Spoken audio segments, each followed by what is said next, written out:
Bonjour à tous. Il était une fois celle qui a retrouvé la voix qui lui parle, ou la psychogénéalogie médiumnique inversée.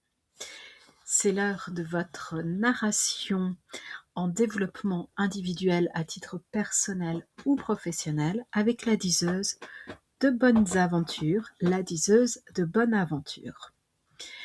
Je rappelle rapidement pourquoi j'ai choisi en fait ces deux prononciations, diseuse de bonne aventure et diseuse de bonnes aventures, ainsi que les deux inscriptions que vous avez à l'écran.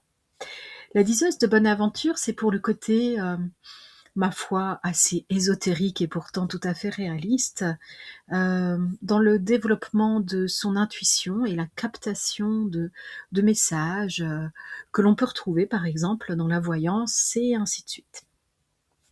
La disseuse de bonnes aventures, c'est pour la capacité à mettre par écrit, à déposer oralement dans le creux de l'oreille de l'autre des histoires non pas à dormir debout, mais qui peuvent émouvoir et qui peuvent même permettre au blocage émotionnel de se mouvoir. Cette histoire de psychogénéalogie médiumnique inversée, qu'est-ce que c'est ? La psychogénéalogie, c'est d'abord en fait une branche jugée dissidente, mais qui me parle particulièrement, une branche de la psychologie qui a été créée dans les années 1970 pour le courant strictement français par Anne Ancelin Schutzenberger. Et vous retrouverez notamment, par exemple, son livre « Aïe mes aïeux » ou « Aïe mes ancêtres », quelque chose comme ça.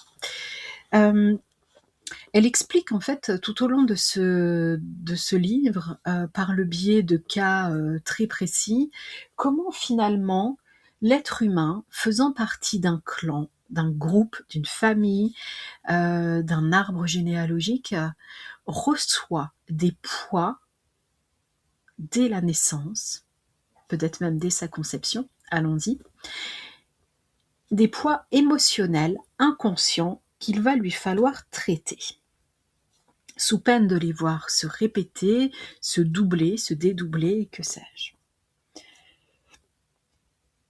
Il se peut que parfois, par exemple, nous devions reprendre notre respiration, parce que lorsque nous parlons de quelque chose, lorsque nous prenons une posture pour émettre des mots, des pensées, pour devenir un locuteur, nous bloquons quelque chose d'autre, nous comprimons.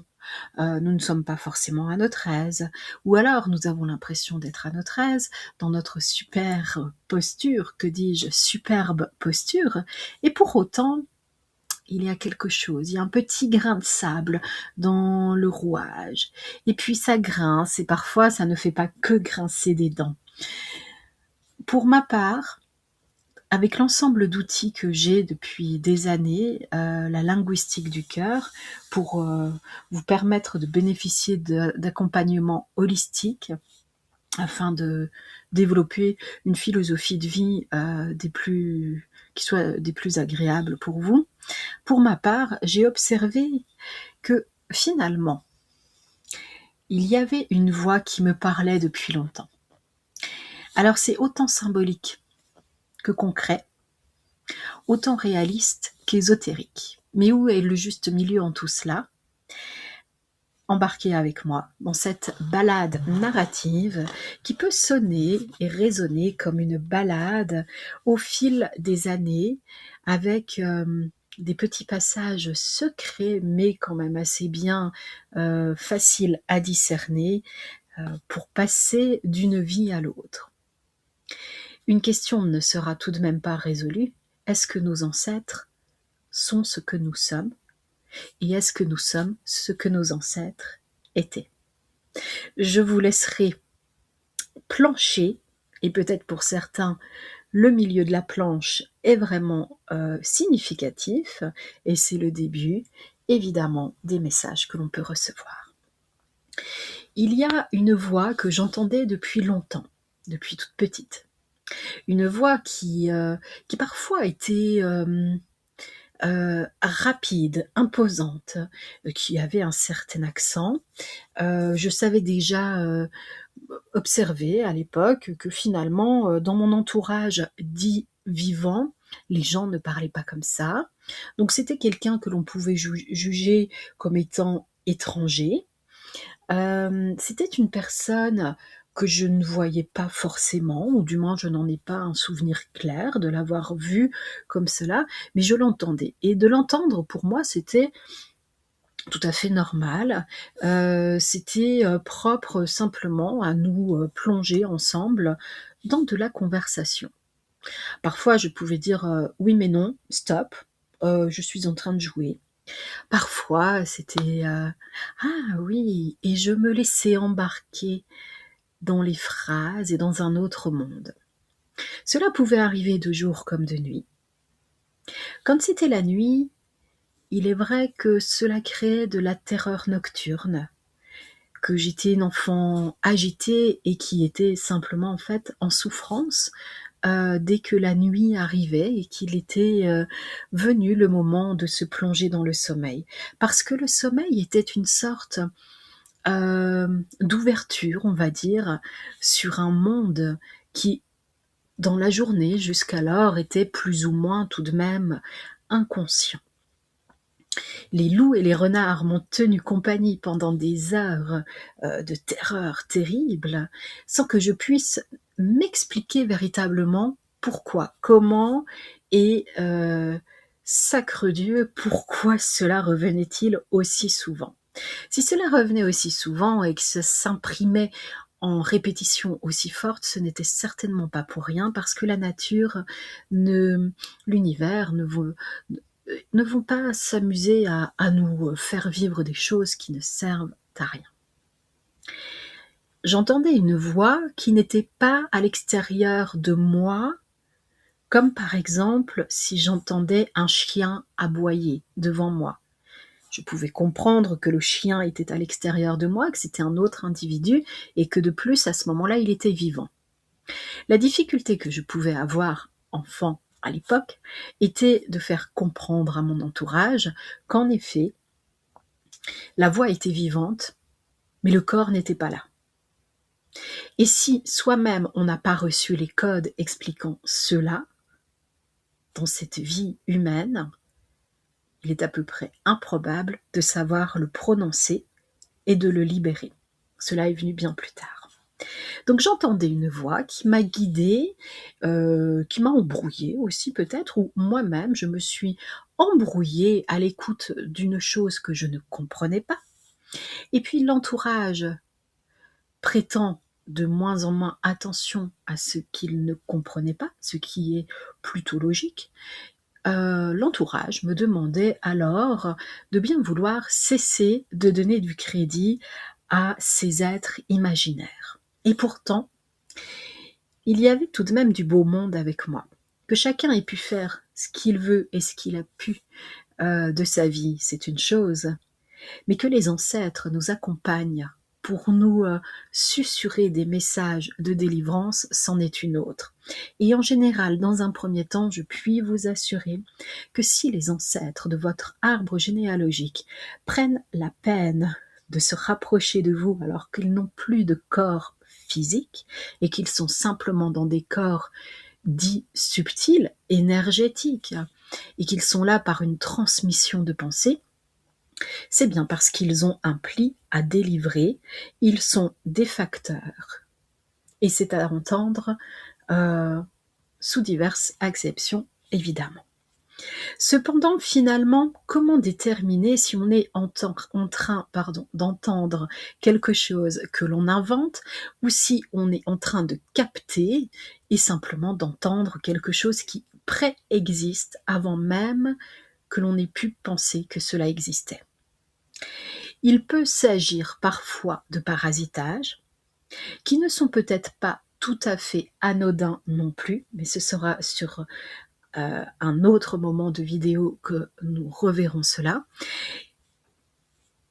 Et il peut y avoir de vraies présences qui ont à cœur, véritablement, en portant comme une lettre sur leur cœur, à cœur de vous transmettre ce qui peut leur permettre de reprendre leur place digne, légitime sur l'étagère de l'arbre familial. Pour mon cas, je dirais que j'ai exploré à peu près toutes les possibilités. Croire que cela venait de moi, croire que cela ne venait pas de moi, croire que j'étais folle, croire que je n'étais pas folle et plutôt saine d'esprit, trouver des informations accréditant l'une ou l'autre de ces pensées. Et au final, je n'avançais guère. Mais tant que je me laissais influencer par tout ce qui était extérieur à moi, dans cette recherche frénétique de compréhension, je construisais finalement des repères. Des repères que je n'avais pas eus depuis mon plus jeune âge, tout simplement parce que j'étais dans un environnement qui n'avait pas eu non plus les repères pour poser les rails. Et avant que tout cela ne puisse dérailler, il était temps, à un moment donné, que quelqu'un puisse remettre tout à la bonne place. Il y a des étagères, il y a des motifs visibles, il y a des dessins, il y a des destins aussi, dont on parle peu dans certains arbres généalogiques. Il y a des parties d'arbres qui seront comme mortes, comme on peut le voir dans la nature. Il y a des arbres qui se tordent de douleur en évitant certaines énergies qui sont néfastes. Il y a des arbres qui font refleurir certaines branches à tout va parce qu'une autre est morte avec beaucoup d'enfants en bas âge qui, hélas, ont eu que quelques jours, quelques semaines, quelques mois à vivre sur Terre. Tous les cas sont possibles. Pour ma part, ce qui a été un déclic fort, prégnant et vraiment comme un sceau reçu sur le pli que ce messager me remettait, un sceau royal, pourrais-je dire, puisque cela venait du cœur tout de même. Pour moi, ce qui a fait une énorme différence, c'est de me rendre compte que la voix que j'entendais en tant qu'adulte était une voix que j'avais entendue enfant, adolescente aussi, et que j'avais identifiée de diverses manières, mais jamais de la bonne. Et jamais de la bonne parce qu'il y avait une sorte de peur ancestrale et de non-dit, un tabou familial, venait à moi à ce moment-là un ancêtre qui n'avait pas été inscrit officiellement dans l'arbre généalogique. Son seul but, c'était de réintégrer l'arbre généalogique. Pour diverses raisons, je ne donnerai jamais l'identité, parce qu'ici on est dans un propos général, et il est néanmoins possible pour chacun d'entre vous, chacune d'entre vous, de saisir à quel point ce type d'histoire peut vous aider et vous parler.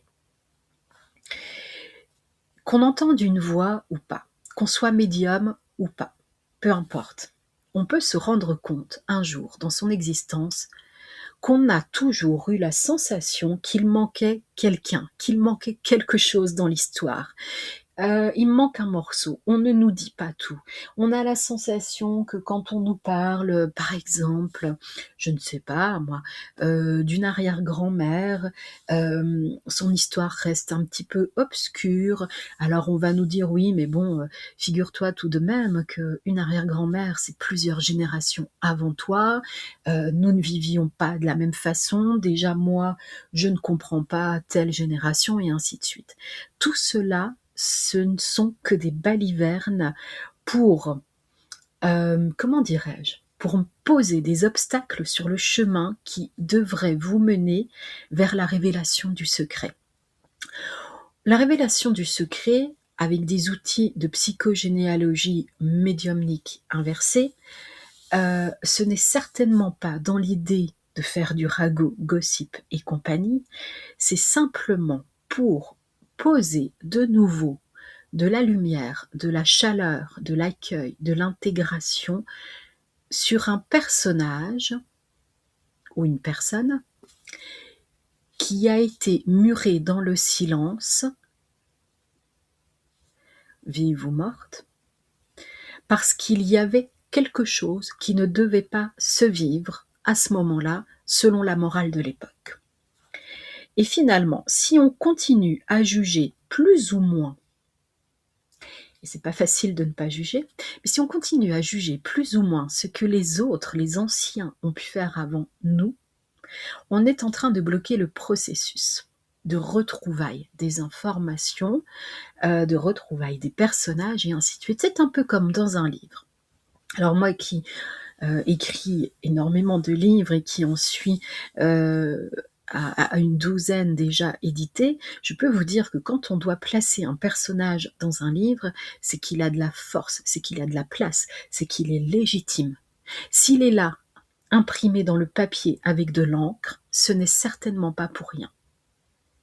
L'humain est un peu comme l'univers, il est là pour une bonne raison. Dans toutes les informations que je recevais, pour ma part, cela m'emmenait finalement toujours vers une piste qui ne me semblait pas acceptable, ne me semblait pas probable, ne me semblait pas facile à sonder. Je ne sais pas si on pourrait dire sondable. Donc je recevais des messages, des messages. Un jour, ça fait un déclic. Parce que je me penche sur une problématique personnelle, émotionnelle et au plan psycho-énergétique, et cela libère des informations. Et je comprends aussi, par une autre rencontre, par exemple, que d'autres informations sont en train de surgir. Et grâce à un cercle de gens bien informés, me guidant, pas forcément sur Terre, je reçois des informations qui me montrent à quel point je peux organiser tout ce système de renseignement en regardant les dates de décès, les dates d'anniversaire, les dates qui se répètent, en calculant certains cycles de répétition, en observant ce qui a pu freiner certains cycles de répétition ou d'évolution positive, les déménagements, les adresses, les noms. L'onomastique est formidable pour nous donner tout un tas d'informations dont nous avons bien besoin.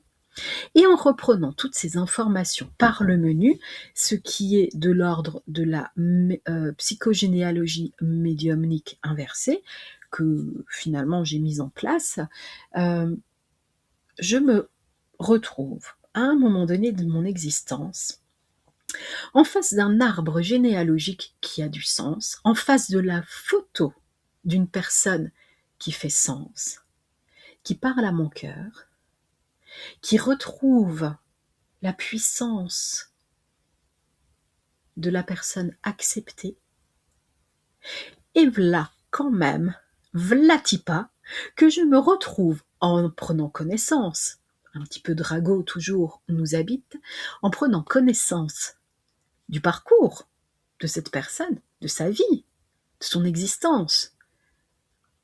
V'là-t-il pas que j'ai un frisson d'horreur en me disant « Ah, c'est pas possible !» Pour ma part, je m'intéresse à ce qui provient du cœur, à ce qui nous préserve de déviance, de violence. Je crée des sessions de sensibilisation aux dérives de la violence éducative ordinaire. Je suis intéressée par la communication non violente et ainsi de suite. Vous voyez un petit peu le panel. Et je me retrouve en face d'une personne qui a pu être amenée à pratiquer des actes de violence dans un contexte particulier et qui remonte quand même à plusieurs dizaines d'années en arrière. En remettant dans le contexte socio-historique, je comprends immédiatement que la place de cette personne ne devait pas être évidente à choisir. Certainement pas évidente. de ma place actuelle, j'aurais pu dire: «Oui, mais enfin bon, on arrive toujours à faire les bons choix». Bah, peut-être pas. Peut-être pas dès la première fois. En tout cas, j'avais retrouvé la personne et je vous assure qu'en voyant sa photo, c'était exactement la photo d'une personne qu'on aurait pu avoir dans les albums de famille. La ressemblance y était, des initiales de prénoms, de noms correspondaient parfaitement à ce qui se répétait depuis un moment en silence, dans l'existence d'une partie de l'arbre familial. Et puis, j'ai partagé ce secret qui venait de s'ouvrir avec, 2 personnes dans la famille. Et selon les énergies qui étaient, heu, on va dire, en train d'assaillir ces 2 personnes-là, évidemment les réflexions, les réactions ont été différentes. Pour une personne qui hébergeait pas mal de difficultés à ce moment-là dans son existence et qui pouvait avoir aussi des résonances avec le côté sombre de la personne retrouvée, cette personne m'a invité immédiatement à tenir le silence. Parce que l'ombre, parfois, n'a pas envie qu'on éclaire sa petite vie. Pour la seconde personne, c'est une personne docte qui a ressenti une sorte de joie, de libération. Et puis après m'avoir écoutée, cette personne m'a donné d'autres indices qui me manquaient, que je ne savais même pas devoir chercher. Et de cela est arrivé un second épisode, on va dire, jusqu'à partir en voyage sur les traces de cet ancêtre. Pas dans une idée de créer du lien en arrière avec une personne qui n'est quand même plus là. Pas du tout. Toujours dans l'idée d'apposer un seau de lumière sur ce qui a été déposé dans les ténèbres. C'est en cela que nous avons évidemment du partage à mettre en évidence. Et si vous êtes touché par ce que je viens de raconter, vous pourriez vous poser une question. Les parents sont-ils les vrais parents? Alors bien sûr, il n'y a pas des cas illégitimes partout, pour tout le monde. Mais dans chaque arbre généalogique, dans chaque ensemble familial, sur des dizaines de générations, évidemment que cela se produit. Si vous êtes intéressé par mes livres, les productions graphiques, mettant en lumière les personnes passées de l'autre côté, mais aussi par mes sessions d'accompagnement, et notamment par mon dernier livre de développement personnel, Interprète entre terre et ciel. Vous pouvez me contacter à l'adresse email qui est à l'écran et je serai très heureuse de pouvoir vous faire bénéficier de sessions d'accompagnement via ma méthode, la linguistique du cœur. Pour tous mes livres, ils peuvent être en achat direct via bod.fr où ils ont été pour la plupart édités, ou cette chère Amazon qui est chère aussi sur notre empreinte carbone, mais pour l'instant, elle fait partie de notre réalité. Mon book peut être consulté sur demande pour les créations graphiques et tout ce qui est session individuelle collective, formation au plan ésotérique, conférences et ainsi de suite. Contactez-moi par email. À bientôt.